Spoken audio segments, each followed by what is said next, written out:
चलिए यहां तक हम लोग पढ़ लिए थे, इसके आगे देखेंगे अब।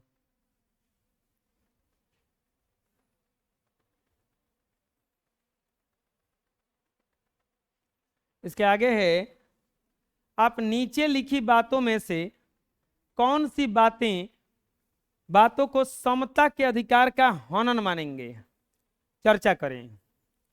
नीचे लिखे गए बातों में से मतलब समानता का अधिकार का कौन सा जो बात है वो हनन करता है। जैसे आप मान लीजिए किराया पर मकान लेना चाहते हैं, अगर मकान मालिक आपकी जाति और धर्म जानना चाहता है, तो ये गड़बड़ है कि नहीं है। अगर किराया पर आप मकान लेने गए, अब मकान मालिक क्या करता है, आपका जाति और धर्म जानना चाहता है, तो ये समता के अधिकार का हनन है, क्योंकि हमारा संविधान सभी जाति एवं धर्म के लोगों को समान अधिकार देता है। कोई आप हम लोगों से धर्म नहीं पूछ सकता है, कोई जाति नहीं पूछ सकता है, ये अधिकार का हनन है। तो यहाँ पे हनन है। कुछ समुदायों को गांव के भीतर नहीं बल्कि गांव के बाहर घर बनाने के लिए कहा जाता है, बोलते गांव के भीतर घर मत बनाना तू लोग। तो ये अधिकार का हनन है कि नहीं है, ये भी है। यह भी समता के अधिकार का हनन है, क्योंकि हमारा संविधान किसी भी नागरिक के साथ भेदभाव की स्वीकृति नहीं देता है। लिख लीजिए। नेक्स्ट, कुछ समुदाय के सदस्य कई पूजा स्थानों पर इसलिए नहीं जाते क्योंकि उन्हें डर है कि उनके साथ अच्छा व्यवहार नहीं किया जाएगा या मारा पीटा जाएगा। तो किसी भी व्यक्ति को सार्वजनिक स्थानों पर जाने से रोका नहीं जा सकता, अतः यह समता के अधिकार का हनन का मामला है। कोई भी व्यक्ति कहीं भी सार्वजनिक जगह पर जा सकता है, उसको कोई रोक नहीं सकता है, नहीं तो इसमें समता के अधिकार का हनन का मामला इसमें आ जाएगा। समझ में आ जाएगा, लिख लीजिए। नेक्स्ट, मजदूरों के संगठन क्यों बनाए जाते हैं। तो मजदूरों के संगठन मजदूरों के हितों के हिफाजत के लिए करने, उन्हें शोषण से बचाने और अधिकारों की हिफाजत के लिए बनाए जाते हैं। मजदूर संगठन काहे बनाया जाता है, क्योंकि मजदूर थोड़ा सा कमजोर लोग होते हैं। अगर उनका संगठन बना दिया जाएगा तो उनके हितों को, उनके भलाई को देखा जाएगा, इसलिए उनका क्या बना दिया जाता है, संगठन बना दिया जाता है। अगला है, इसको लिख लीजिए। देश के लोग विभिन्न भागों में जाकर के क्यों रहते हैं। तो देश के लोग विभिन्न भागों में जाकर के जाने का कारण क्या है बताओ। रोजगार और व्यापार। कोई कहीं का है जाकर कोई जा रहने लगा, इसका कारण क्या है, रोजगार और व्यापार। तो रोजगार और व्यापार के उद्देश्य से लोग विभिन्न भागों में जाकर के रहते हैं। लिख लीजिए।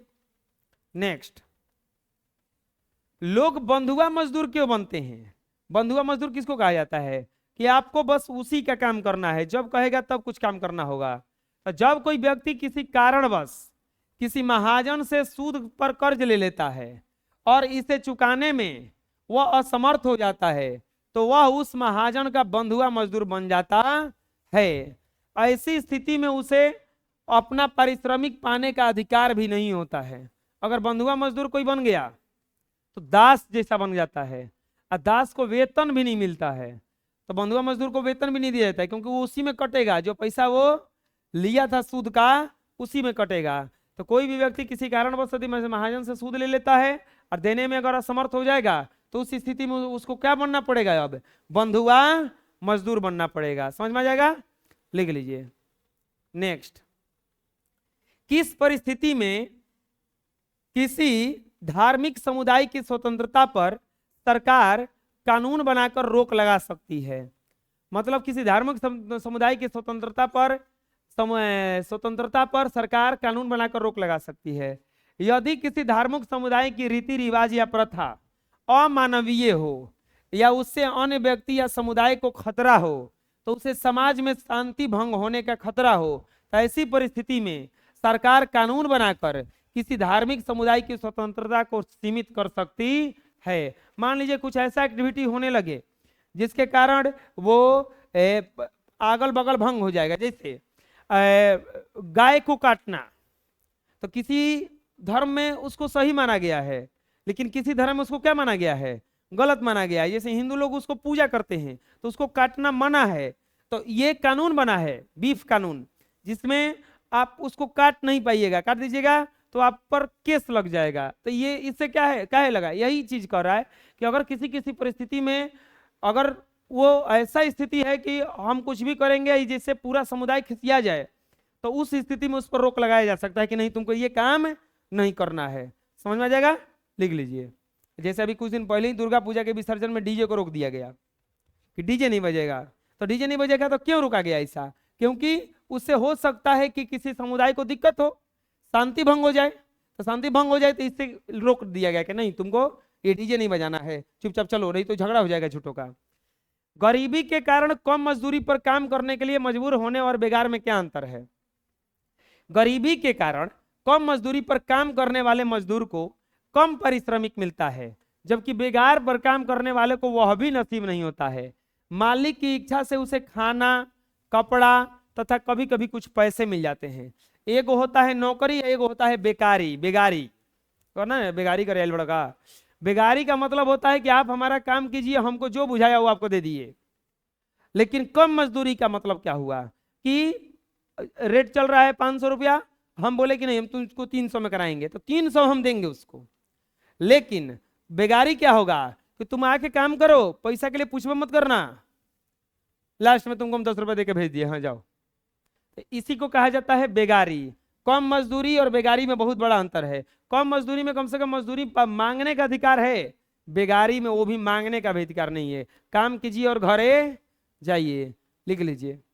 नेक्स्ट, संविधान में आरक्षण क्यों और किसके लिए रखा गया है? क्या यह समानता के सिद्धांत के विरुद्ध नहीं है? कारण सहित समझाइए। तो भारतीय संविधान में आरक्षण अनुसूचित जातियों, जनजातियों तथा पिछड़े लोगों के लिए रखा गया है। यह समानता के सिद्धांत के विरुद्ध नहीं है, क्योंकि सदियों से दबे कुचले लोगों को आरक्षण देकर अन्य आम वर्गों के समकक्ष लाने का प्रयास किया गया है। मान लो कि बहुत सारा संविधान में पूछा है कि आरक्षण क्यों दिया गया है, क्या किसी के विरुद्ध है? ये आरक्षण देने का कारण क्या हुआ? हम लोगों के समाज में कई जाति के लोग रहते हैं, कोई कोई जाति बहुत उच्च वर्ग का होता है, तो वो बहुत आगे था पहले से ही। जैसे जमींदार हो गए गांवों में, उन लोग का बहुत ज्यादा खेत था, और कोई भूमिहीन मजदूर था। तो अब क्या किया गया, एगो के 50 बीघा खेत है, एगो के 5 कट्ठा खेत नहीं है, तो इसको आगे करेंगे कुछ अधिकार दे करके, आरक्षण दे करके, तभी नहीं आगे जाएगा, नहीं तो इसको तो ही चबा जाएगा, खा जाएगा, ये राक्षस जैसा है। तो इसीलिए क्या दिया गया उसमें, वो आरक्षण दिया गया। क्या दिया गया? आरक्षण देकर के सबको बराबर कर दिया गया, लिख लीजिए। नेक्स्ट, समता के ऐसे दो प्रावधानों के बारे में बताइए जिसमें धर्मनिरपेक्षता की महत्व की झलक दिखती है।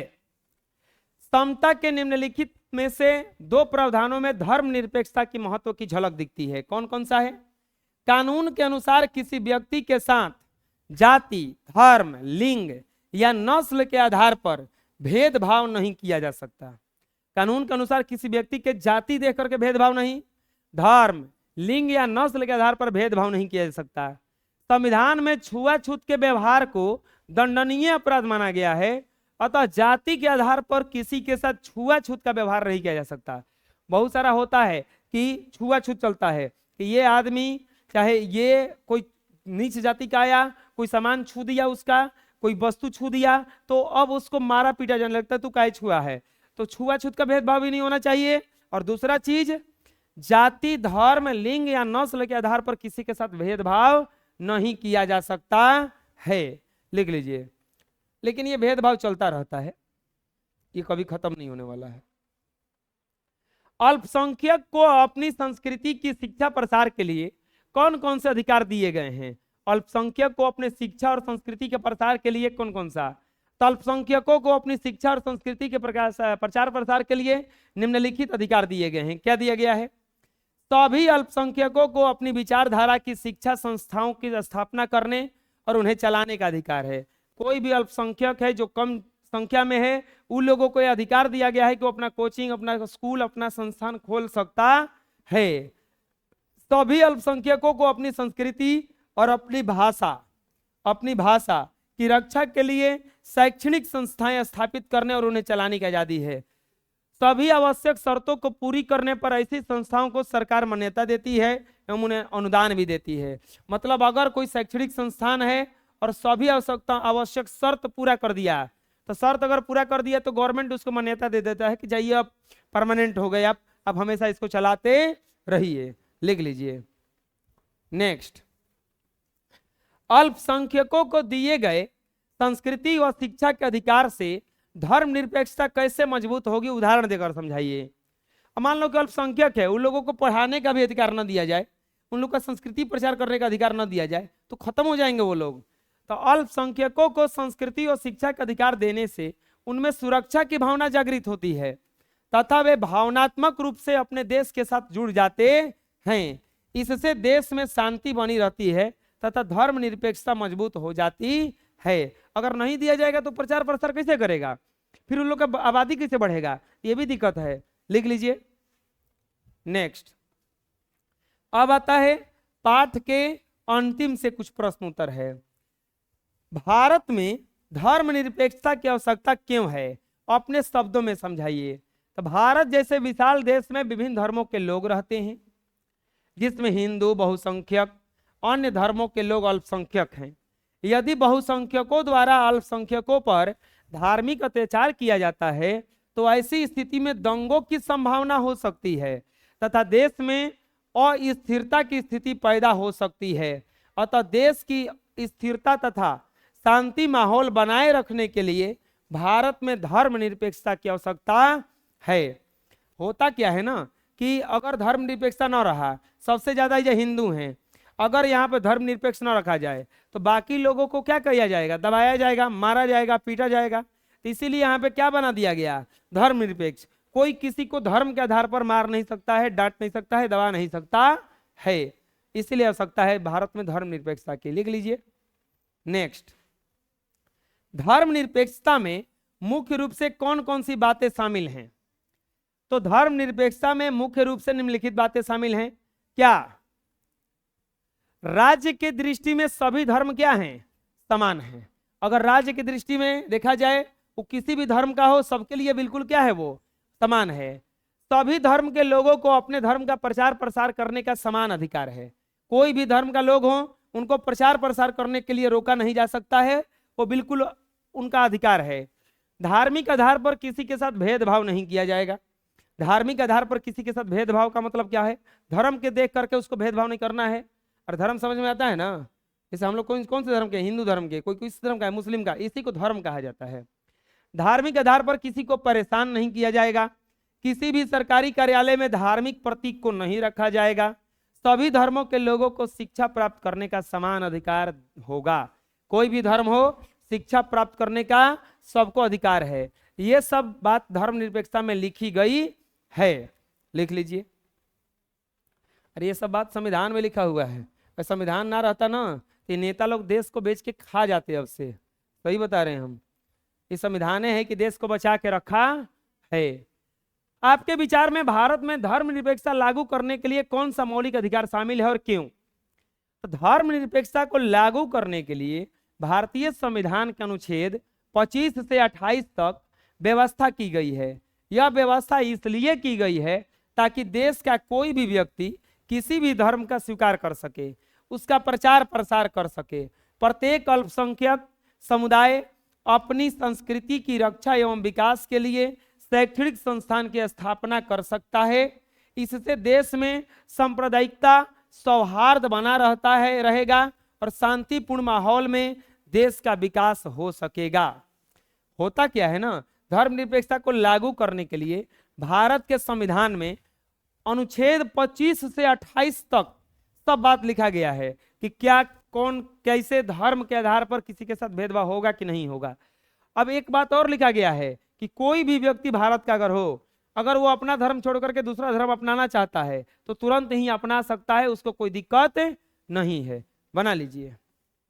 नेक्स्ट, किसी धर्म के, अगर किसी धर्म के लोग मानते हैं कि नवजात शिशुओं की हत्या करना उनके धर्म में के जरूरी हिस्सा है, तो सरकार को ऐसी परंपराओं को रोकने के लिए दखल देना चाहिए कि नहीं, कारण सहित समझाइए।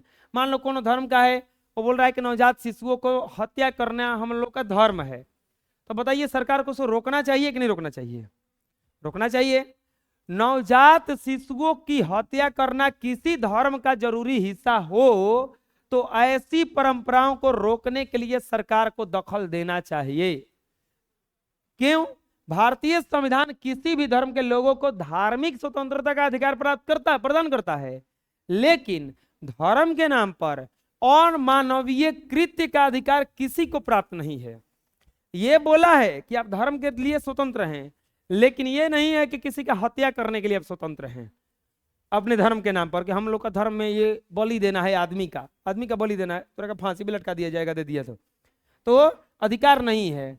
अतः धर्म के नाम पर किसी की हत्या को रोकने के लिए सरकार को दखल देना चाहिए। सरकार रोक सकता है अगर धर्म के नाम पर कोई हत्या करता है तब। लिख लीजिए। नेक्स्ट, नीचे दिए गए गद्यांश को पढ़िए और प्रश्नों का उत्तर दीजिए। कई स्थानों पर हो रहे सांप्रदायिक दंगों के डर से गांव की महिलाओं का समूह पुलिस थाने में पहुंच गया। वे एक लिखित शिकायत देना चाहती थी और रहने के लिए एक सुरक्षित जगह या पुलिस की हिफाजत चाहती थी। थानेदार, जो कि दूसरे समुदाय का था, महिलाओं की प्रथम सूचना रिपोर्ट लिखने से इनकार कर दिया। पुलिस ने उसकी जरूरी सुरक्षा तक नहीं दी। दूसरे दिन दंगाई भीड़ ने इन महिलाओं के घरों को जला दिया।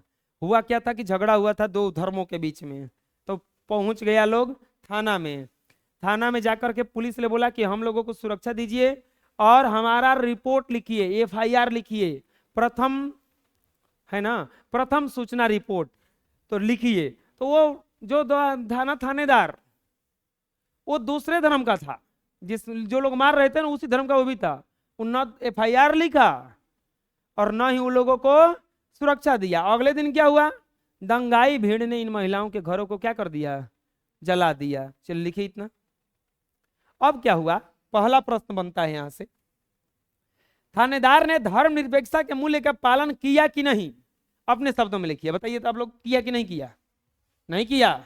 उसके धर्म के पर भेदभाव नहीं करना था, उनको FIR लिखना था। तो थानेदार ने धर्मनिरपेक्षता के मूल्य का पालन नहीं किया। थानेदार को डरी महिलाओं के समूह को हिफाजत करनी चाहिए थी तथा उसे पहले प्रथम सूचना रिपोर्ट दर्ज करना चाहिए था। अल्पसंख्यकों के हितों की सुरक्षा करना धर्मनिरपेक्षता के मूल्यों का पालन करना है। अतः थानेदार ने दंगे से भयभीत महिलाओं का प्रथम सूचना रिपोर्ट दर्ज न करके धर्मनिरपेक्षता के मूल्यों का पालन नहीं किया। और उसको रिपोर्ट लिखना चाहिए था और उनका रक्षा करना चाहिए था। लिख लीजिए। नेक्स्ट, गद्यांश में दी गई परिस्थिति में धर्मनिरपेक्ष राज्य को क्या करना चाहिए? अगर अब मान लो, अब इसमें सरकार तो दखल देवे ना करेगा कैसा काहे किया गया, तो गद्यांश में दी गई परिस्थिति में एक धर्मनिरपेक्ष राज्य का अल्पसंख्यक के हितों की सुरक्षा प्रबंध करना चाहिए। उन लोगों को सुरक्षा देना पड़ेगा, नहीं तो लोग मार देगा, क्योंकि धर्मनिरपेक्ष राज्य है। कम वाला को बड़ा ज्यादा वाला दबा नहीं सकता है। दंगे में महिलाओं को सुरक्षित महसूस करना किस बात की ओर इशारा करता है? असुरक्षित महसूस करना। तो दंगे में महिलाओं को असुरक्षित महसूस करना इस बात की इशारा करता है कि उक्त स्थान पर प्रशासन धर्मनिरपेक्षता के अपने कर्तव्यों के प्रति गंभीर नहीं है। अब सोचो, वहां की जो महिलाएं हैं वो गई थाना के पास और जा करके बोल रही हैं कि हम लोग को मारा जा सकता है। इसका मतलब यह है कि वहां का प्रशासन जो है धर्म के नाम पर थोड़ा सा ढीला है। जिस धर्म के ज्यादा लोग रहते हैं उसी की तरफ झुक जाता है, वह गंभीर नहीं है। वह धर्मनिरपेक्षता के मूल्यों का पालन करने में कोताही बरत रहा है तथा कानून को नजरअंदाज कर रहा है। वो गलती कर रहा है। अगर रिपोर्ट हो गया तो उसको सस्पेंड कर दिया जाएगा, बर्खास्त कर दिया जाएगा। लिख लीजिए। नेक्स्ट, कुछ अन्य महत्वपूर्ण प्रश्न है। धर्मनिरपेक्षता का अर्थ क्या है? तो धर्मनिरपेक्षता का अर्थ है भारतीय संविधान के अनुसार लोगों को अपनी अपनी धार्मिक मान्यताओं तौर तरीकों को अपनाने की पूरी तरह से क्या है? स्वतंत्रता है। कोई भी धर्म को अपना सकता है। इसमें पूरा तरह से सबको क्या किया गया है? स्वतंत्र किया गया है। लिख लीजिए। नेक्स्ट, वह कौन सा अहम कारक है जिसके चलते लोकतांत्रिक समाजों में राज्य और धर्म को अलग अलग रखना महत्वपूर्ण माना जाता है? तो लोकतांत्रिक समाजों में राज्य और धर्म को अलग अलग रखना महत्वपूर्ण माना जाता है क्योंकि बहुमत के द्वारा अल्पसंख्यकों पर अत्याचार संभव है। जिससे मौलिक अधिकारों का हनन हो सकता है। अगर सोचो, अगर धर्म क्या है और राज्य को अलग नहीं रखा जाएगा तो जो बहुसंख्यक है, बहुमत वाला, ये अल्पसंख्यकों को क्या कर सकता है, दबा सकता है, पीट सकता है। इसीलिए उनके मौलिक अधिकारों का हनन हो जाएगा, इसीलिए धर्मनिरपेक्ष बनाया गया। इस तरह से दूसरा चैप्टर भी खत्म हो गया और हम लोग पढ़ेंगे अब तीसरा चैप्टर।